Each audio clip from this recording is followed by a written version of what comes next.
Apa namanya, kinerja KPU dalam menyusun daftar pemilih ini dimulai sekarang atau nanti sudah mau dekat tahapan? Oh, seperti itu. Nah. Kalau untuk sekarang, kalau data ini tetap maksudnya tetap ada kegiatan. Berlanjut. Ya kan?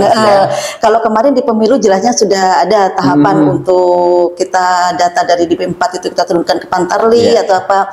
Nah, setelah selesai tahapan itu di data tetap ada kegiatan namanya pemutahiran data pemilih berkelanjutan. Assalamualaikum warahmatullahi wabarakatuh. Halo Sobat Bawaslu, saya kabar Pakah. Jumpa lagi di Adopsi, ada obrolan seputar demokrasi. Ya, di episode kali ini kita akan membahas pasca pilkada ya, dengan tema setelah pilkada, data, dinamika, dan demokrasi di Penajam Pasir Utara. Data merupakan fakta dan informasi terhadap suatu fenomena. Salah satunya data pemilih yang mencakup hak warga negara dan fondasi utama menuju demokrasi yang adil. Namun dengan dinamika seperti mobilitas penduduk yang fluktuatif ya, bahkan menjadi salah satu penyebab ini PSU ya. Tapi dengan dinamika seperti mobilitas penduduk yang fluktuatif bahkan bisa menjadi salah satu penyebab PSU ya, pemilihan suara ulang. Tentu hal ini sangat penting untuk dievaluasi lebih lanjut. Oke. Nah, hari ini kita telah kedatangan narasumber. Beliau merupakan anggota KPU Penajam Pasir Utara, Ibu Uli Susiati. Ya, selamat datang Ibu. Selamat datang. Terima kasih. Alhamdulillah baik Mas Danu. Bu, silakan diminum dulu nih Bu. Oke. Nanti siap diminum. Nah, kalau ini Bu, Ibu di KPU mengampu divisi apa ya? Kalau saya di KPU mengampu untuk divisi perencanaan data dan informasi. Perencanaan data dan informasi, oke. Gitu, berarti sesuai dengan tema kita hari ini Bu ya, tentang data pemilih. Data pemilih. Baik. Kalau melihat proses panjang pilkada ini Bu kemarin, bagaimana evaluasi data dan informasi yang berhubungan dengan kesiapan data pemilih Bu di PPU kemarin? Selama pilkada ya? Ya, selama pilkada. Kalau kita di tahapan pilkada kemarin kan tidak terlalu berjauhan dengan di pemilu seperti itu. Ya tetap aja untuk di pilkada kita tetap ada coklit ya, pencocokan data pemilih ke masyarakat. Kita kemarin itu ada pantarlih kita di setiap TPS ya, di setiap TPS itu untuk coklit. Untuk mencoklitkan data-data yang ada yang sudah kita sharekan, kita berikan ke kawan-kawan pantarlih, yang mana data itu adalah data yang diturunkan dari KPU RI, diturunkan ke KPU provinsi, kemudian diturunkan ke kabupaten untuk divalidkan, yaitu melalui pantarlih, dicocokkan.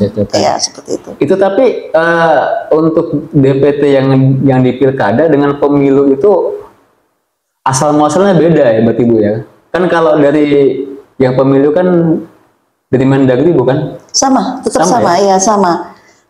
Data itu tetap kita dapat, yaitu data dari KPU RI ya, data hasil konsolidasi, data dari KPU RI dan dari Kemendagri ya, disinkronkan, dipadankan.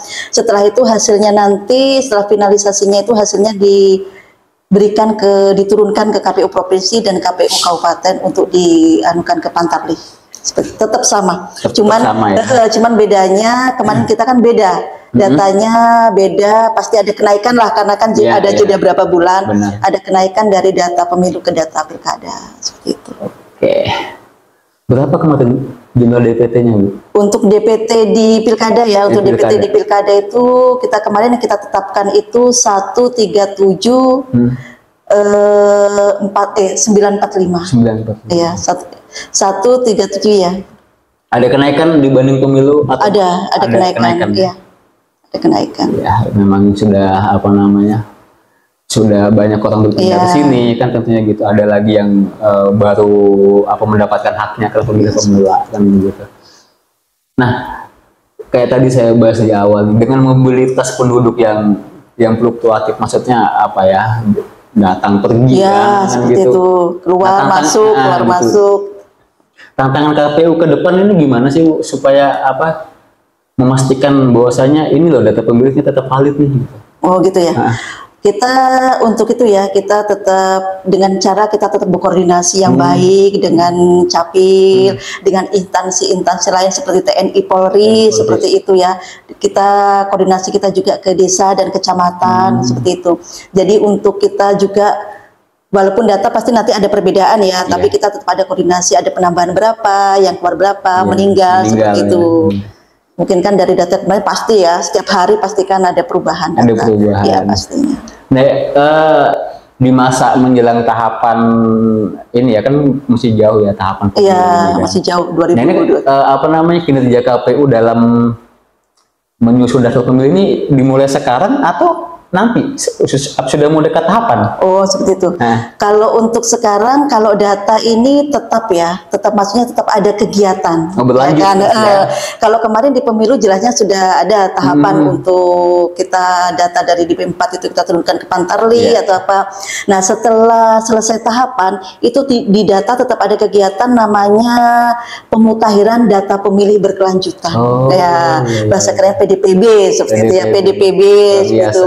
Data pemilih berkelanjutan, pemutakhiran data pemilih berkelanjutan. Itu ada PKPU-nya sudah turun, yaitu PKPU nomor 1 tahun 2025.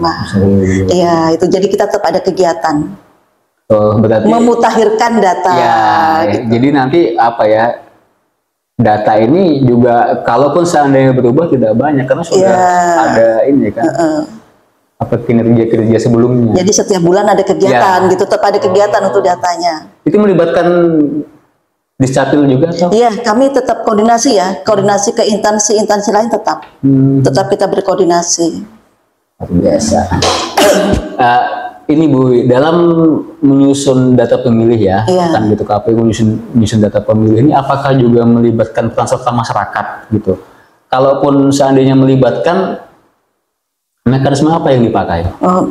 Untuk yang pemutakhiran ya PDPB yang saat ini berjalan itu, untuk pemutakhiran data pemilih berkelanjutan itu ada beberapa sumber data sebetulnya. Ada sumber data selain data tadi yang diturunkan oleh KPU RI, kami juga tetap berkoordinasi dengan instansi juga. Sebetulnya ada kita membuat pengumuman untuk tanggapan dan masukan dari masyarakat. Seandainya masyarakat nanti aktif itu kan, itu misalnya ada keluarganya meninggal atau pindah masuk atau berubah status gitu ya, intinya berubah, misalnya dia pindah tempat atau antar RT pun gitu, bisa melaporkan ke KPU.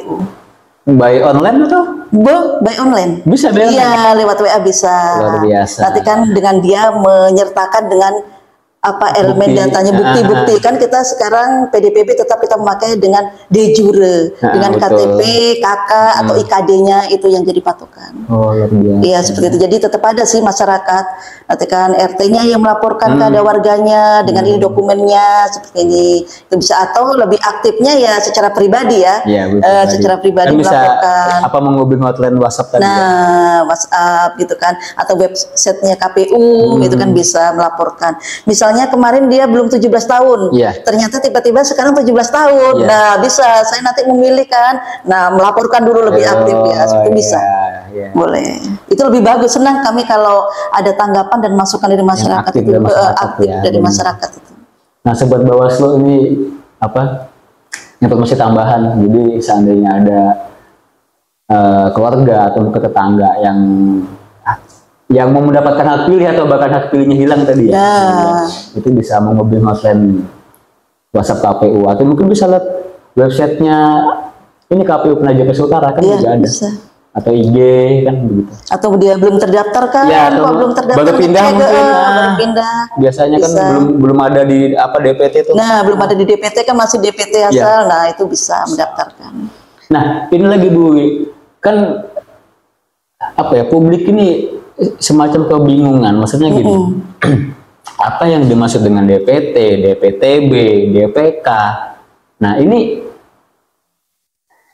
Bisa apa tolong dijelaskan ini kepada sobat Bawaslu semua ini? Oke. Ya definisinya Gitu ya. itu bagaimana itu? Kalau DPT kan daftar pemilih tetap, Daftar pemilih berarti tetap. memang tetap yang memang sudah kita tetapkan, yang sudah kita tadi ada Pantarli yang mencoklitkan dari rumah ke rumah teman-teman Pantarli kami gitu kan, itu data yang memang sudah ditetapkan oleh KPU gitu kan, itu berarti sudah yang biasanya kita umumkan dia sudah namanya pemilih tetap. Udah valid. Udah valid berarti yang berusia 17 tahun, syarat-syaratnya kan yang sudah berusia 17 tahun seperti itu, dan merupakan memang warga PPU ya, bukan warga luar ya kan, tetapkan di PPU dan bukan TNI Polri jelasnya, tidak dicabut hak pilihnya gitu kan, itu DPT. Kalau DPTB, DPK itu kemarin ada sedikit perbedaan antara pemilu dan pilkada. Ya, kalau di pemilu kemarin kan DPTB daftar pemilih tambahan, berarti yang tambahan, pemilih tambahan. Yang kemarin setelah ditetapkan DPT, dia ada yang masuk, ada menyusul, seperti itu. Ada kan kemarin pendaftaran yang sampai H-7, H-nano itu kan, H-17, H-nano itu kan. Nah, terus kalau yang DPK memang daftar pemilih khusus, kalau yang di anu, yang kemarin datang ke TPS boleh membawa KTP atau IKD, menggunakan yang IKD ya, menggunakan IKD yang ini apa keterangan domisili semacam itu ya. Tapi memang betul dia kalau sudah dicek dicek DPT online itu kan memang dia memang sudah warga setempat, warga PPU seperti itu. Setelah dicek niknya memang betul-betul warga PPU itu. Untuk DPK di pemilu dan di pilkada beda?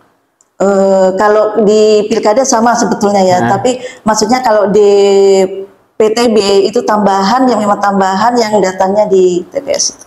Oh, karena itu bahasanya khusus itu tambahan seperti itu bedanya, tapi sama seperti yang kurang lebih sama ya. Hanya saja mungkin definisinya ada bahasa kata-katanya yang seperti itu. Kita lanjutkan lagi nih Bu. Kalau haus diminum. Boleh nanti ya. Jangan sungkan, jangan malu. Terima kasih atas suguhannya tehnya. Nah, selama pemungutan suara kemarin di pilkada, bagaimana peran divisi Datin memastikan bahwasannya data yang sudah disiapkan ini tidak disalahgunakan oleh kawan-kawan di oleh kawan-kawan maupun dengan siapapun lah gitu. Untuk kalau untuk kawan-kawan itu kan ada fakta integritas ya, sebelum mereka pasti dilantikan ada fakta integritas supaya mereka betul-betul menjalankan sebagai penyelenggara itu yang baik seperti apa. Dan kalau usul data ya sering kami setiap ada pertemuan atau apa itu selalu kami arahkan bahwa nanti kalau ada penyalahgunaan data, ada undang-undangnya yang mengatur ini gitu kan. Nanti kalau kalian begini itu ada undang-undangnya seperti ini itu. Jadi tetap pemantauan kepada kawan-kawan itu tetap kami berikan selalu arahan, walaupun dengan pertemuan di grup itu kan tetap selalu kami beri arahan dan selalu dipantau untuk memastikan data ini betul-betul tidak disalahgunakan. Jangan sampai karena dia pegang data, ya kan dia bisa segalanya di share kemana gitu kan, apalagi yang ada nicknya dan kakaknya kan, by name by address yang elemennya lengkap itu kan memang yang sangat rawan sekali. Itu kan betul-betul dikecualikan. Nah, kita beralih ke ini, Bu, PSU kemarin di Babulu, ya kan pemungutan suara ulang di Babulu. Dari sudut pandangnya divisi Datin ini gimana memandang itu, Bu? Kalau kemarin PSU ya kejadian di Babulu, ada 2 TPS di Babulu. Itu sebetulnya kalau menurut saya ya bukan kita memandang kinerja kawan-kawan di bawah tidak baik semua. Alhamdulillah sih kemarin lancar. Tapi mungkin karena ada kelelahan atau kecapean atau memang ada miskomunikasi miskomunikasi di kawan-kawan di bawah itu, akhirnya ya pemahaman mereka terhadap bagaimana nanti kalau ternyata kalau misalnya KTP ini memilihnya apa, harus daftar dulu kan sebelum misalnya ada KTP luar mau coblos di situ harus mendaftar dulu ke KPU mekanisme. Nah itu pemahaman mereka tuh ternyata ada salah satu yang memang pemahamannya mengartikannya salah seperti itu, akhirnya seperti itu gitu. Mungkin karena kelelahan atau apalah namanya, panas kah atau apa gitu kan, kawan-kawan sudah begadang kan malam sudah berapa hari dan juga dampaknya kan kita pikir ini luar biasa. Iya sih. Kalau cuma 2 nih, bagaimana kalau ya jangan sampai ketika lebih daripada 2 kan. Kalau 2 TPS kemarin ya kita di Babulu Darat. Babulu Darat bener. Nah ini lagi Bu Wiwi. Bagaimana Divisi Datin menyikapi PSU ini? Langkah-langkah apa yang akan diambil sekiranya untuk kedepannya? Ya supaya PSU ini jangan ada lagi deh gitu. Kita tidak mau juga ya PSU ya, kalau bisa jangan PSU lagi gitu kan, karena pasti ruwet lagi lah kita, kasihan kerja 2 kali juga kan. Betul. Nah bagaimana ya supaya kita kedepannya itu tidak terjadi PSU lagi, mungkin kita lebih pembekalannya kepada kawan-kawan di bawah ad hoc kita gitu kan, terutama di PPK ke PPS. Nah PPS nanti pastinya ke kawan-kawan yang ada di TPS gitu, pembekalan dan pemahaman mereka, mana yang boleh dan mana yang tidak boleh, misalnya tadi supaya tidak terjadi untuk mencoblos 2 kali gitu, misalnya KTP ini boleh mencoblos dapat surat suara berapa gitu kan, gitu. Jadi pembekalan itu biar kawan-kawan pemahamannya itu lebih gitu, seperti itu. Jadi kayak mereka sudah di luar kepala lah, sudah paham lah. Jadi kalau begini, oh nanti ini begini seperti itu. Datang namanya nggak ada setelah dia bawa KTP dan dengan IKD tadi nih yang bukti domisili gitu kan. Ini Bapak atau Ibu hanya dapat 1. Seperti itu. Jadi kawan-kawan itu pemahamannya terkait itu kan lebih lagi lah, lebih tingkatkan lagi seperti itu. Luar biasa ini Ibu. Kalau ngelihat ini lagi Bu, seberapa besar sebenarnya pengaruh kualitas data, pengaruh kualitas data terhadap ini kepercayaan publik dan partisipasi pemilih kemarin di pilkada? Gitu ya. Kalau terkait data tadi untuk kanunya seberapa besar sih ya pengaruhnya? Pengaruhnya. Gitu kan? Pengaruhnya. Sebenarnya pengaruhnya sih besar ya, karena pasti orang akan marah kalau diumumkan ternyata diumumkan waktu DPS. Namanya ndak ada, pasti marah-marah seperti itu kan gitu. Sebetulnya kita juga pengaruhnya ke masyarakat itu supaya masyarakat tuh proaktif juga sih ya. Jadi data nanti itu bisa kita menghasilkan data yang betul-betul valid. Jadi kita akan tahu mana yang misalnya sudah meninggal, kan harus ada proaktif dari keluarganya. Kenapa kok masih hidup? Pada komplain gitu kan. Nah, jadi masih datanya masih ada nih. Masih ada. Jadi kan nanti akan kita proses seperti itu kan. Nah, jadi pengaruhnya itu nanti ke ke kawan-kawan yang ke divisi lain gitu kan. Kalau misalnya data betul-betul yang valid, yang meninggal memang sudah meninggal dan yang terdaftar memang sudah terdaftar semua, itu kan nanti dalam proses seperti logistik. Jadi jumlahnya sesuai. Nah sesuai gitu kan di lapangan. Untuk betul di TPS itu misalnya jumlahnya 100, ya betul 100 gitu kan. Berarti kan sudah terdata semua itu. Kita meminimalis supaya data DPK itu tidak terlalu banyak. Tidak terlalu banyak ya. Atau mungkin ini cadangan pun kan ada. Nah, ya berapa persen itu kan. Untuk dalam hal pengawasan ini, kalau Divisi Datin memandang ini bagaimana komunikasi dan koordinasi KPU sama Bawaslu selama proses pemutahiran data pemilih? Oh, itu ya.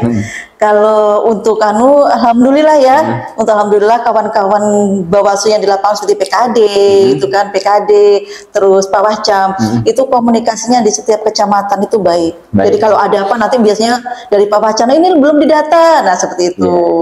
Maksudnya tanggapan dan masukan dari masyarakat dan tanggapan masukan dari kawan-kawan PKD dari itu koordinasinya bagus. Jadi waktu Cokli juga mengikuti gitu kan prosesnya seperti itu. Jadi betul-betul membantu sih. Nanti kadang menginfokan di sini lo belum, begitu kan, belum didaftar. Kerjasamanya bagus. Ya, jangan sampai kedepannya bagus lagi, gitu kan. Jangan sampai yang niatnya mau memutihkan data ini jadi malah. Jadi ribut di bawah gitu kan. Bagus sih. Bagus ya. Kalau di PPU bagus. Ngakuin bagus, keren. Luar biasa. Keren kawan-kawan, terima kasih. Kan dalam proses pemutahiran data pemilih ini kan ada pleno-pleno ya, di semua tingkatan tentunya. Ada. Nah, ada sosialisasi juga. Sosialisasi juga. Bagaimana sih kan elemen demokrasi ini ada penyelenggara, ada pemilih sampai kepada ada peserta ya. Iya, peserta. Kalau pilkada ada ini apa tim pasangan calon, kalau di pemilu ada ini partai politik. Nah, peran-peran daripada tim pasangan calon dan partai politik dalam proses pemutahiran data pemilih baru. Perannya sih mereka itu membantu ya, sebenarnya sangat membantu karena di setiap kegiatan misalnya kami undang untuk sosialisasi terkait itu di pleno itu sering memberikan tanggapan dan masukan yang kepada KPU, misalnya mereka ada ini punya data nih gitu kan, data pembanding, data dibandingkan, disandingkan, betul. Disandingkan. Nah, disandingkan ini loh ternyata ada anggota kami yang belum terdata gitu kan, akhirnya kami cross check ternyata memang betul belum terdata. Nah, akhirnya kita masukkan, atau ternyata itu kadang memberi masukan itu kemarin kok masih diumumkan sudah meninggal gitu kan, akhirnya kami cross check lagi juga gitu kan, atau pindah mungkin.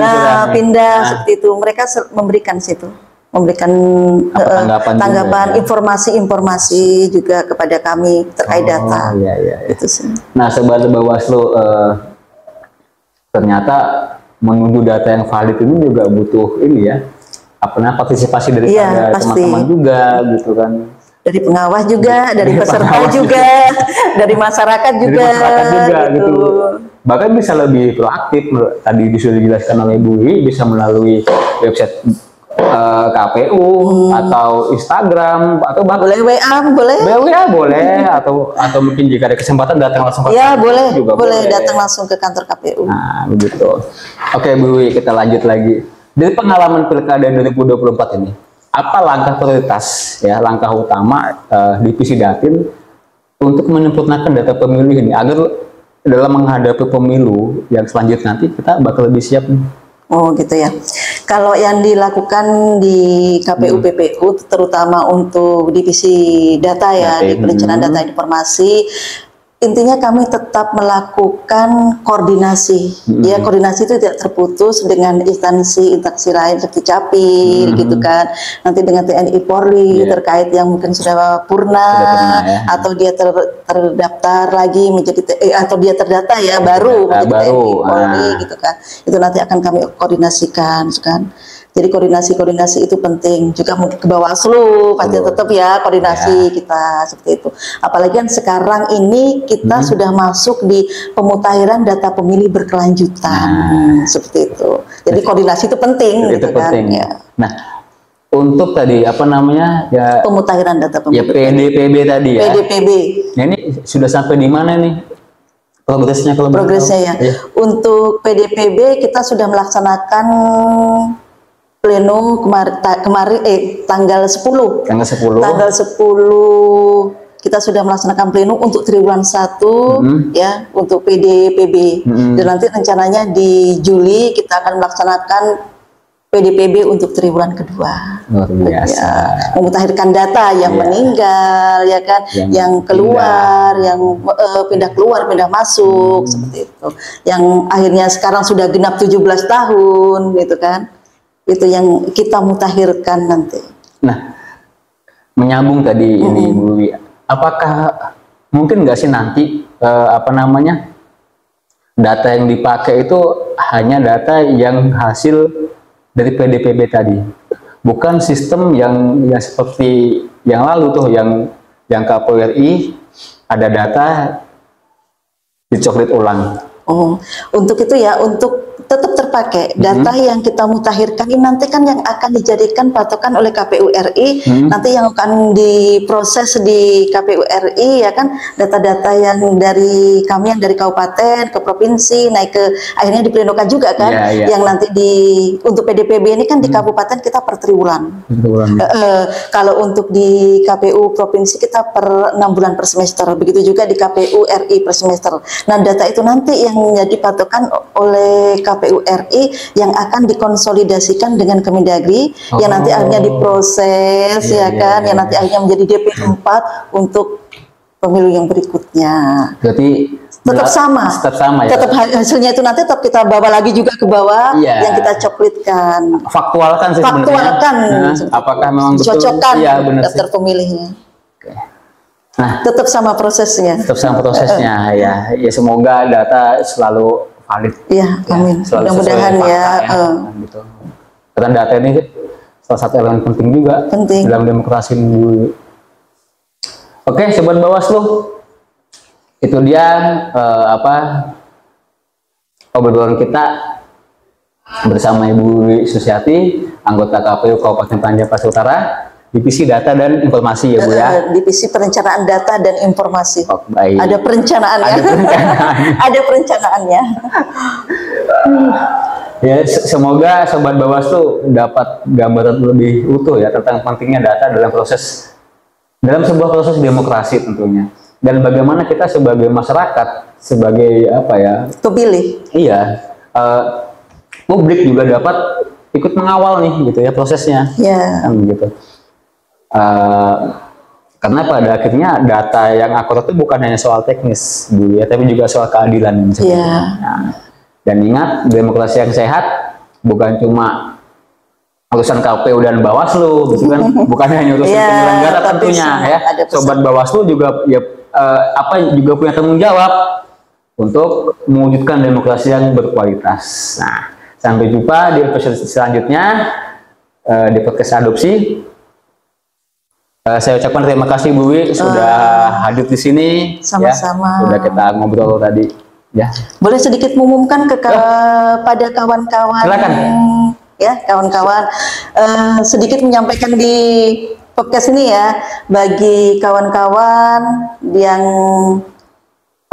yang menonton ya, boleh misalnya ada yang belum terdaftar ya sebagai pemilih yang baru genap berusia 17 tahun, atau keluarganya ada yang meninggal, atau yang ternyata baru masuk ke PPU gitu kan, yang pindah atau menjadi TNI Polri gitu, atau berubah elemen datanya, baik itu elemen datanya kakaknya yang menikah kan berubah kakak ya, berubah kakak, atau pindah ternyata KTP-nya RT-nya dirubah, itu kan berubah juga elemen datanya. Itu boleh ya, silahkan, kami tunggu. Kami senang banget kalau ada masukan tanggapan seperti itu. Boleh langsung datang ke KPU Penajam Pasir Utara, atau di websitenya KPU Penajam Pasir Utara seperti itu. Atau di WA boleh, WA atau mungkin DM di IG juga bisa ya. Instagram bisa kan ya, boleh.